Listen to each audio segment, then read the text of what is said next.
Pertama poinnya tentang, radikalisme, selalu Pak JK berulang-ulang bilang bahwa, sebenarnya radikalisme itu, eee, apa namanya, nggak tempat belajarnya itu yang paling pertama yang mesti eee, masyarakat tahu itu tidak di masjid gitu. Karena radikalisme itu kan belajarnya mereka secara, private ya, dan masjid itu sangat terbuka gitu. Jadi tidak mungkin jadi kalau dulu kemarin ada sempat rame-rame pengen razia di apa, bahkan ada beberapa penelitian gitu ya yang, eee, menganggap radikalisme ada di masjid itu yang, Pak JK juga bilang mungkin nggak nyampe 1% lah.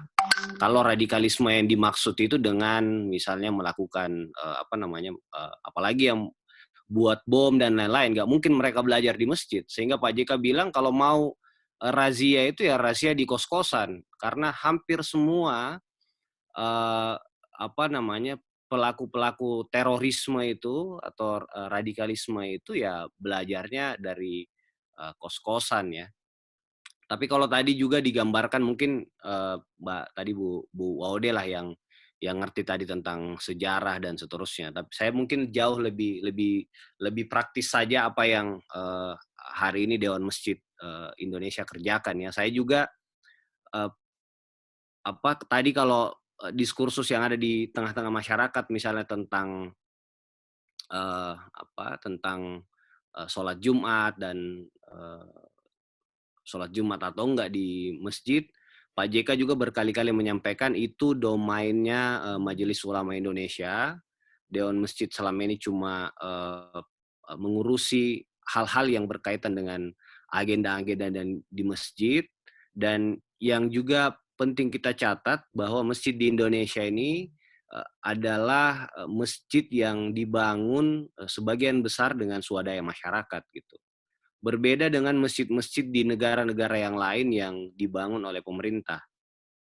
Jadi kalau nggak salah cuma 2 negara yang, masjidnya itu dibangun oleh swadaya masyarakat, yang pertama di Indonesia, yang kedua di Pakistan ya kalau, menurut, datanya Pak JK. Sehingga apapun yang, misalnya, ya selama ini hambatannya, misalnya pemerintah harapkan terhadap, eee eee, apa, penyeragaman lah, ya. Dalam hal ini penyeragaman, bahkan DMI sekalipun, itu kita pasti akan dapat kendala itu, bahwa masjid-masjid itu karena dibangun oleh swadaya masyarakat, bahkan ada yang dibangun, orang per orang, maka, eee, tantangannya sangat jauh berbeda dengan masjid-masjid yang tentu di negara lain yang dibangun sama pemerintah. Mereka bahkan bisa menyeragamkan, tema khutbah misalnya, gitu. Tapi di sisi yang lain, eee, positifnya bahwa masyarakat kita, kohesivitas sosialnya, solidaritasnya itu bisa bisa kelihatan di masjid-masjid ya, bagaimana mereka mengelola kegiatan dan seterusnya. Nah, itu saya kira yang di satu sisi menjadi hal yang positif lah dari kenapa masjid itu dibangun dengan, swadaya masyarakat gitu. Nah, sehingga kegiatan-kegiatan misalnya yang dilakukan dewan masjid itu lebih ke, bagaimana apa ya, memberdayakanlah, eee eee, sekitarnya, jemaah-jemaah sekitar, kemudian program-program misalnya, kita, karena Pak JK bilang ada 80% aktivitas di masjid itu mendengar, makanya program unggulan kita itu, salah satunya memperbaiki misalnya, sound system.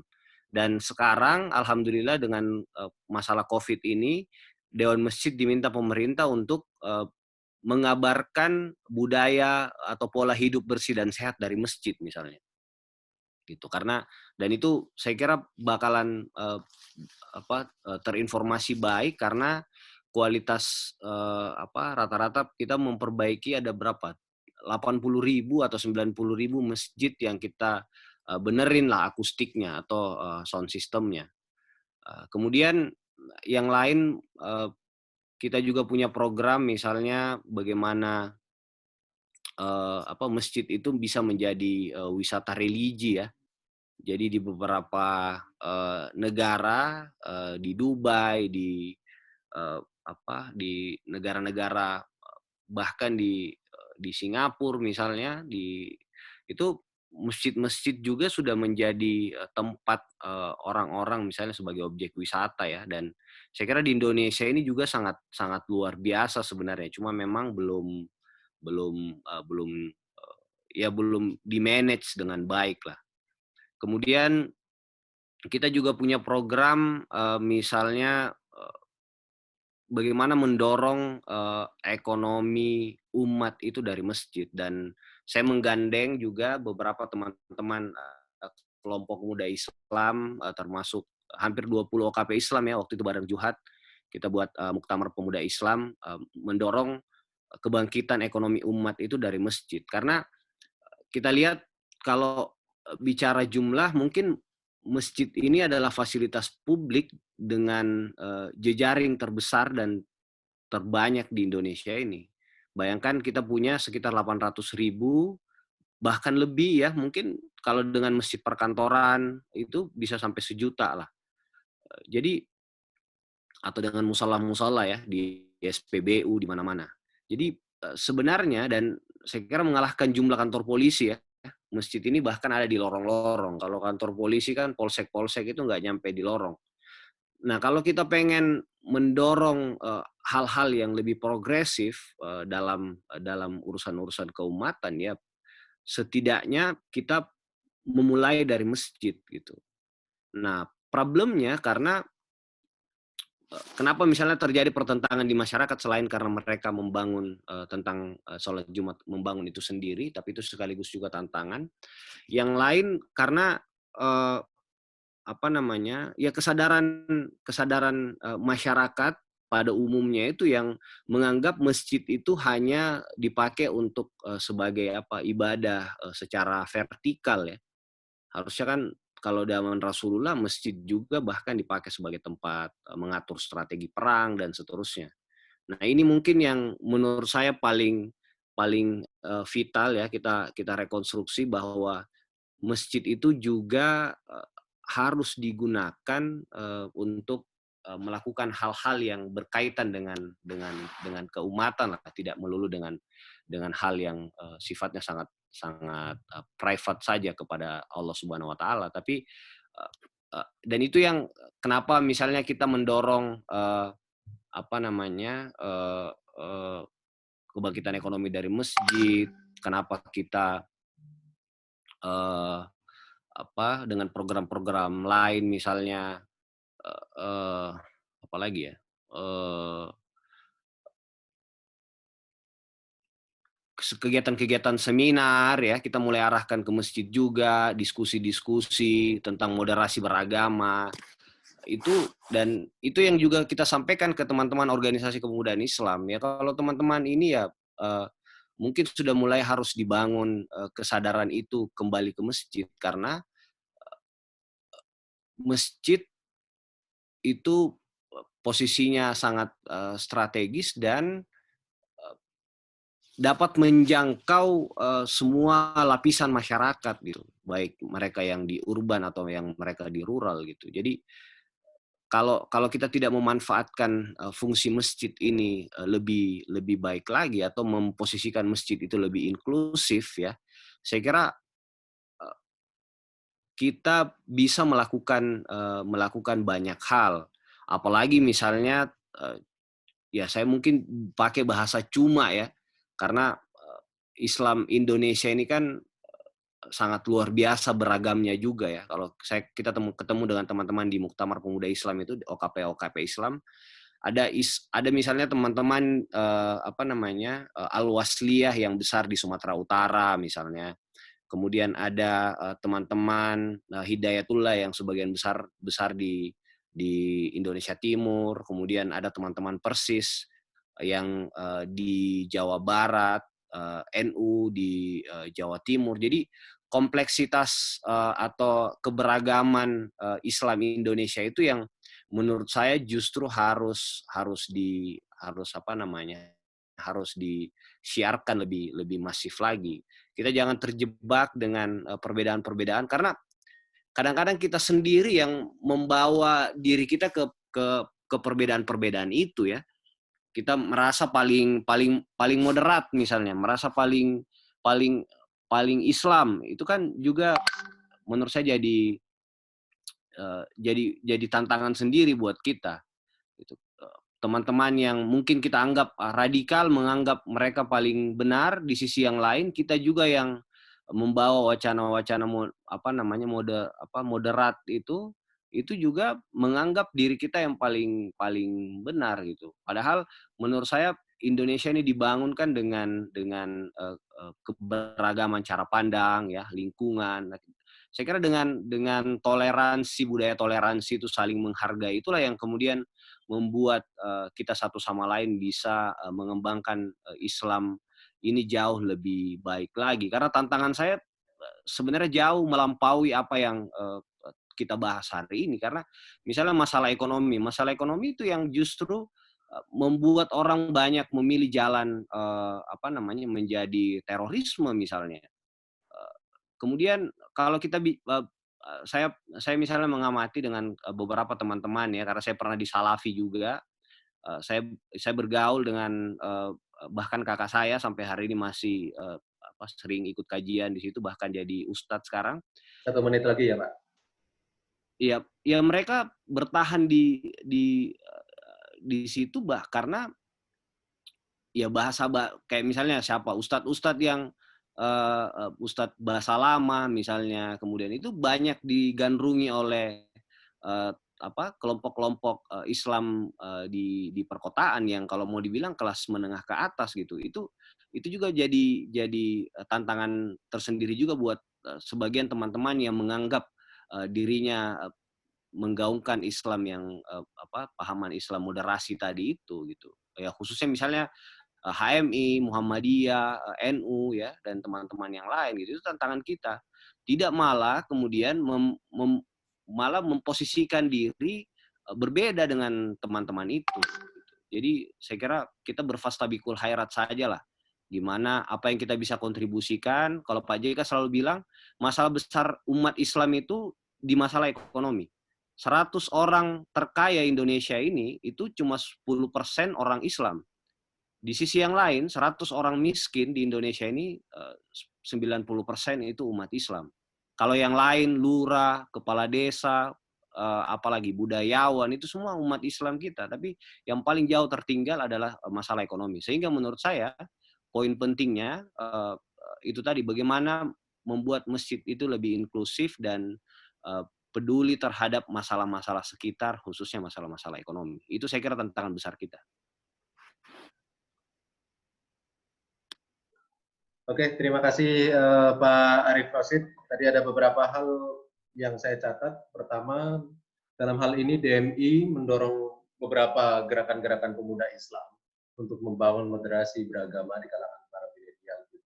Kemudian juga ada beberapa program DMI, misalkan mendorong ekonomi umat lewat masjid. Kemudian ada beberapa keluh kesah tadi soal dinamika umat Islam saat ini karena masih menganggap bahwa masjid itu sebagai sarang tempatnya radikalisme. Padahal tidak seperti itu aslinya.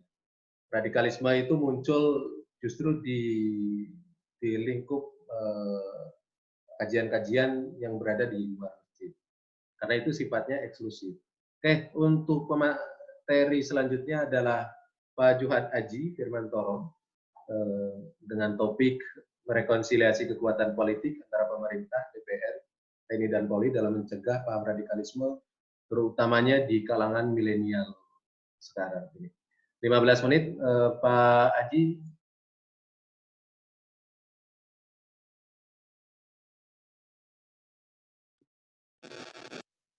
Halo, yes. Dengar Pak, betul. Ya, halo. Lanjut Pak, lanjut. Oke. Baik, bismillahirrahmanirrahim. Assalamualaikum warahmatullahi wabarakatuh. Asyhadu an la ilaha illallah wa asyhadu anna Muhammadan rasulullah wa ba'du. Pertama sekali saya ucapkan terima kasih atas kesempatan yang diberikan kepada saya bicara di forum ini. Yang kedua, perkenankan saya juga menyapa secara khusus senior saya, Bangga Arif Rosid. Mohon maaf Bang, kemarin baru ikut 1 kali rapat langsung cabut. Juga kepada para narasumber yang lain, saya diminta bicara tentang rekonsiliasi politik. Baik, pertama komentar saya adalah kalau radikalisme itu didefinisikan sebagai cita-cita mendirikan sebuah negara Islam, maka sesungguhnya itu keniscayaan sejarah di Indonesia. Sejak pertama kali negeri ini didirikan, perdebatan yang muncul itu adalah perdebatan tentang negara ini bentuknya apa. Itu lalu saya simpulkan, oh ini natur memang. Jadi ya alamiahnya berdirinya negara ini pertama kali sudah diwarnai dengan perdebatan tentang ini Islam atau nasionalis gitu, atau sekuleris. Kalau kita lacak dari sejarah perdebatan itu, maka radikalisme ya yang catatan saya dikriminalisasi dalam tanda kutip baru belakangan itu sudah ada sejak awal mula berdirinya ini bangsa. Nah problemnya sekarang ini kan tidak sekedar, tapi waktu perdebatan di awal berdirinya Indonesia, menurut saya dia memang gerakannya belum transnasional ya. Artinya mereka bersepakat membentuk sebuah negara dengan batas teritori yang sudah firm, sudah fix. Nah, dari catatan sejarah itulah kemudian menurut saya cara berpikir atau dialektika tentang bentuk bangsa dan negara ini ternyata terus berlanjut hingga sekarang. Nah, berbicara tentang dinamika bentuk negara, maka lembaga negara yang legitimate membicarakan ini kan tentu DPR MPR. Nah, di DPR MPR ini bertemu berbagai kekuatan politik yang merepresentasikan berbagai kekuatan politik, cara pikir, cara pandang masyarakat kita di Indonesia. Ada memang yang kemudian diekspresikan lewat partai-partai politik itu. Ada partai politik yang memiliki platform nasionalisme yang kuat, ada partai politik yang memiliki platform agama yang kuat, macam-macam. Tapi problemnya kita hari ini adalah bahwa saya kutip misalkan Dr. Patariani, dia sudah menyimpulkan bahwa partai politik kita hari ini sudah mengalami disfungsi. Ya. Fungsi melakukan rekrutmen kepemimpinan, fungsi manajemen konflik, fungsi menjadi komunikator politik. Menurut Dr. Patariani, semuanya sudah disfungsi, tidak berjalan lagi. Ya kalau kita mau kontekskan sekarang, misalkan bagaimana partai politik hari ini lebih banyak menjelaskan diri sebagai dinasti keluarga. Yang tadinya dia memiliki fungsi untuk melakukan rekrutmen kepemimpinan, dia malah menjadi sekedar fasilitator sebuah keluarga yang atau oligarki yang raksasa. Nah ini problem bagi kita untuk membicarakan tentang rekonsiliasi politik. Meski demikian, kita masih bersyukur karena hampir semua partai politik masih menyepakati hal yang sama dalam konteks NKRI itu, Negara Kesatuan Republik Indonesia. Apapun dinamika atau dialektika atau perdebatan yang muncul hari ini, semua bingganya masih keindonesiaan sebagaimana yang diatur dalam UUD 45 dan Pancasila. Keberuntungan kita kan di situ. Meskipun kita punya catatan-catatan lagi terkait dengan sejarah apa yang kita sebut sebagai radikalisme tadi ya. Kalau saya balik lagi ke tadi sejarah tentang perdebatan negara ini mau Islam atau enggak gitu.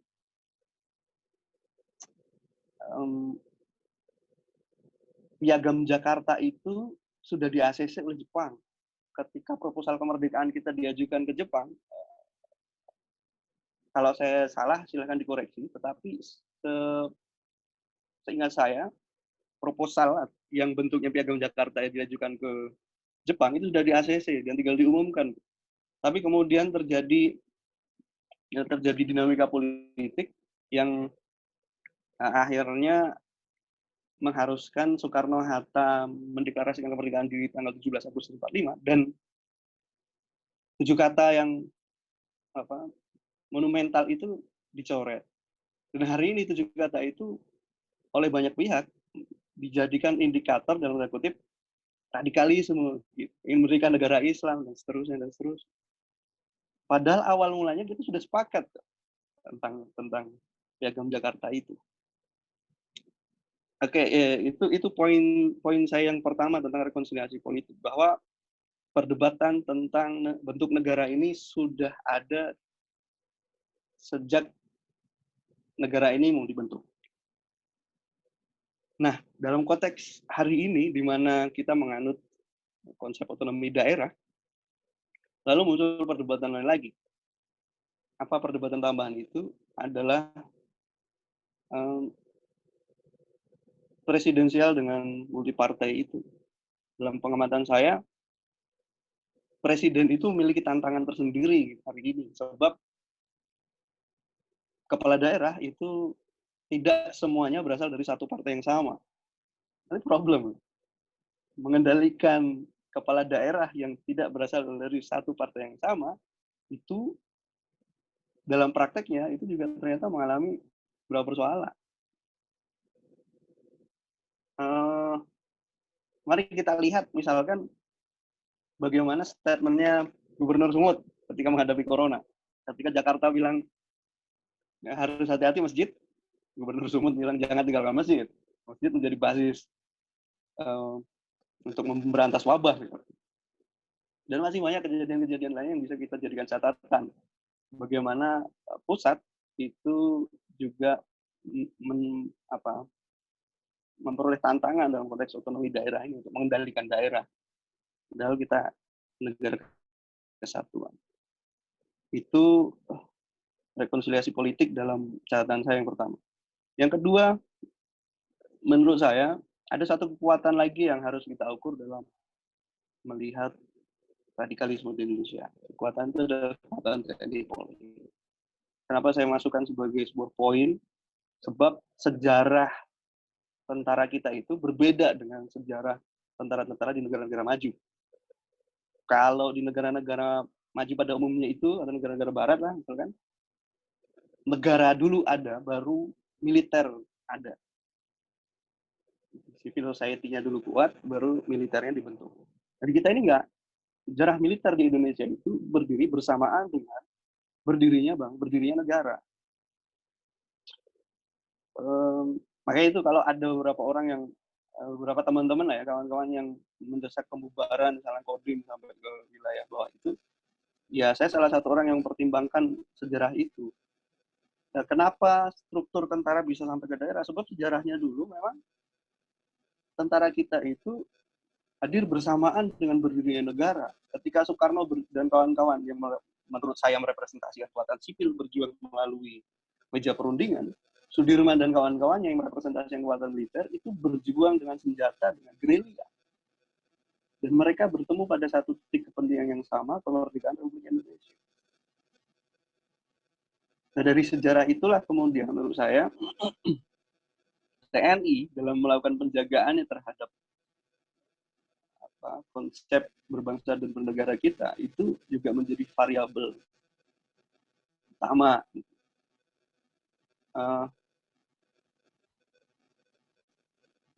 Kalau kita belajar dari pengalaman 65 misalkan, banyak ilmuwan sosial kita mencatat tragedi itu juga berhasil dibuat atau terjadi salah satunya karena ada perpecahan di internal tentara. Nah, hari ini kalau kekuatan TNI atau Polri ini juga tidak solid dalam konteks konsepsi berbangsa dan bernegara, itu juga menjadi persoalan. Tapi saya perhatikan sih kalau dalam konteks itu semuanya clear. Meskipun iya ya tadi kalau sejarahnya tadi ikut sedikit kenapa tentara kita disebut sebagai tentara pejuang gitu. Karena tadi sejarahnya hari ini mulai digeser paradigmanya menjadi tentara yang profesional, kembali ke barak. Nah, sebenarnya ini agak miss menurut saya. Yang tadinya tentara pejuang digeser menjadi paradigmanya profesional sehingga kembali ke barat. Padahal sejarahnya Nah, militer dan sipil di Indonesia ini tidak bisa dipisahkan. Meskipun kemudian koreksi kita itu kenapa harus profesional, kan karena ternyata militer terlalu mendominasi yang akhirnya membuat lahirnya rezim yang diktator itu. Tetapi dalam konsepsi yang ideal, dia mestinya bersamaan dengan sipil. Tidak boleh saling mendominasi dalam konteks Indonesia. Itu yang kedua. Yang ketiga, menurut saya yang perlu diperhatikan juga civil society. Civil society kita, masyarakat kita, Pak. Bapak Ibu sekalian,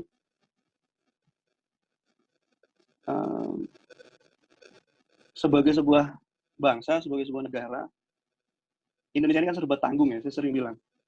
Mau disebut sebagai negara modern, masyarakat kita itu masih belum semuanya logis. Mau disebut sebagai negara yang tradisional, masyarakat kita sudah terlanjur tercerabut dari akar-akar kegotong royongan. Individualismenya sudah sangat kuat.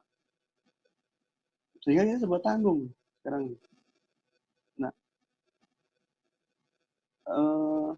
yang paling mutakhir sih menurut saya, bagaimana masyarakat kita terbelah dalam membaca pencegahan terhadap corona. Tadi yang saya bilang, bahkan sekelas gubernur lalu mengatakan bahwa kita cegah corona dari masjid. Lalu penerjemahannya adalah penerjemahan konteks ibadah yang adoh gitu, langsung ke Tuhan. Nah, dari situ menurut saya bisa kita baca bahwa masyarakat kita kebanyakan itu juga masih memiliki pendekatan yang tidak rasional. Apa bahasa Punto mungkin mistis gitu ya. Pendekatannya lalu mistis.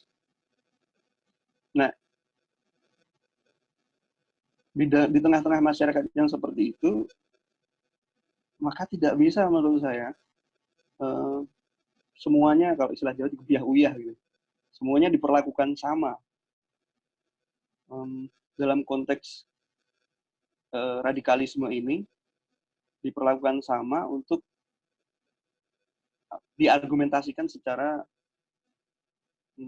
rasional. Beberapa daerah butuh pendekatan mistisisme. Misalkan di Jogja. Di Jogja, ya dia tetap saja butuh pendekatan sultan.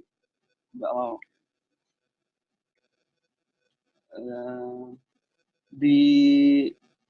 Di Papua tetap saja masih perlu pendekatan kepala suku. Jadi daerah-daerah lain tentu posisi-posisi sentral yang sifatnya dalam tanda kutip magic itu, mistis begitu, dia memiliki tempat tersendiri di tengah-tengah masyarakat kita hari ini. Nah, sekali lagi, berbicara radikalisme menurut saya, kita harus kembali, tidak boleh melupakan melupakan bagaimana akar sejarah terbentuknya NKRI kita ini. Nggak bisa, menurut saya tidak bisa juga kita menggampangkan atau menyatakan bahwa ide ini adalah benar-benar baru, kan enggak. Baca penelitiannya Pak Busro gitu, penelitian Busro Mokodas, itu menunjukkan bahwa memang gejala radikalisme ini, atau dalam buku itu disebut sebagai terorisme itu bukan gejala baru, dia sudah gejala lama. Pertanyaan yang dimunculkan dalam disertasinya beliau itu kan, kenapa dalil yang sama, ekspresi yang sama sejak itu tidak pernah bisa diselesaikan. Simpulannya kan memang sengaja, kata Pak Busro, simpulannya memang sengaja tidak diselesaikan terorisme atau radikalisme ini di Indonesia. Tapi saya tadi, kalau kita menengok sejarah ya, menengok kembali sejarah kita dengan lebih jernih, saya pikir kita akan menemukan bahwa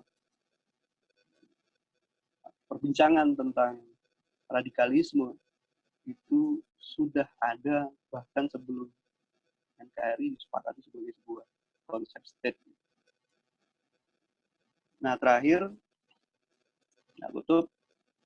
Bapak Ibu sekalian, melihat situasi yang begitu di tengah-tengah kondisi wabah virus sekarang, kita juga memiliki tantangan lain lagi gitu.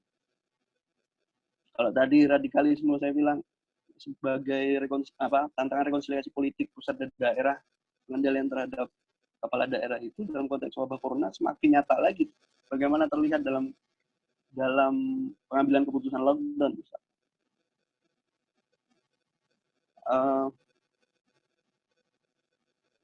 Ya beberapa daerah lalu mengambil inisiatif sendiri untuk melaksanakan atau melakukan lockdown di daerahnya masing-masing. Dalam bacaan kacamata NKRI, ini persoalan yang besar. Kalau dalam tanda kutip Indonesia tidak mampu menunjukkan perlindungannya, kan sebenarnya lockdown itu kalau kita baca dalam perspektif konstitusi kita, itu kan perwujudan dari narasi melindungi warga negara seluruh tumpah darah itu. Nah, kalau itu tidak mampu dipenuhi oleh pusat, bahaya juga daerah nih. Kalau daerah mampu mengambil inisiatifnya masing-masing, tidak hanya level provinsi, Pak, sampai ke level dusun. Sampai ke level dusun, dia sudah mengambil inisiatifnya sendiri-sendiri. Tapi menurut saya juga nggak perlu dikhawatirkan berlebihan, sebab ya sejak zaman Balak juga negeri ini dibentuk atas inisiatif dari daerah, bukan inisiatif lalu pusat tiba-tiba datang mewujudkan Indonesia, kan enggak juga. Kesadaran itu muncul dari bawah, dan insya Allah selama kesadaran kolektivisme kewarganegaraan kita itu masih ada, mau corona, mau radikalisme sekalipun, kita masih tetap bisa menjaga lah Indonesiaan. Saya kira itu Pak tutup baik yang bisa saya sampaikan. Terima kasih. Oke, baik. Terima kasih Pak Juhat Aji. Ada beberapa hal penting tadi sudah disampaikan soal rekonsiliasi kekuatan politik ini. Ada tentang faktor presidensil yang saat ini juga kaitannya dengan multi partai, kemudian juga sejarah antara TNI dan juga berdirinya negara ini itu berbarengan. Kemudian ada poin yang ketiga adalah terkait dengan civil society. Ini masih ada satu sesi lagi, kita akan break dulu seperti biasa karena waktunya sudah limit. Nanti akan kita share lagi soal ID meeting dan juga passwordnya. Tetapi mungkin nanti akan jadi sesi terakhir kita. Setelah Pak Reski Buanani, saya minta Pak Bang Ipung, Pak Imam Sumarsono untuk mengomentari beberapa hal penting terkait diskusi kita pada sore hari ini. Sebelum